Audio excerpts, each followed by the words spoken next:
The EPP leaders met on 30th of August prior to the European Council to discuss the top EU positions, the situation in Ukraine, and the priorities for the next 5 years.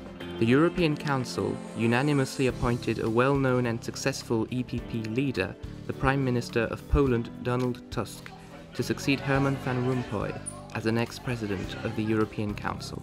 For the President of the European Council, he or she needs to be a rainmaker, a compromise maker. He needs to find deals and have good contacts, and I'm sure that Donald Tusk will be very much up for the job. We have to face now the economic stagnation in a lot of countries. We have to face the Ukrainian crisis in Europe, the gravest danger for Europe since the end of the Cold War. And my successor and others have to negotiate probably with the United Kingdom on their future in the European Union. The situation in Ukraine was high on the agenda of the EPP summit. The EPP is extremely concerned about the latest developments in the eastern part of Ukraine.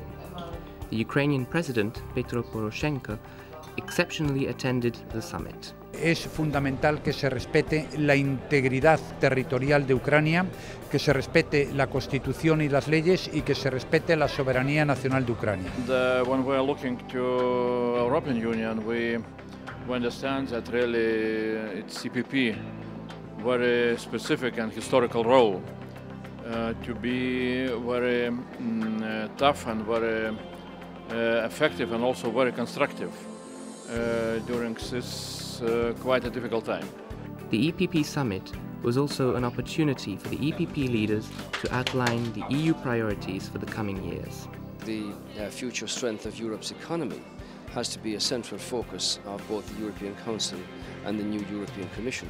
Well, we need to create jobs, we need to stay competitive in a new global environment.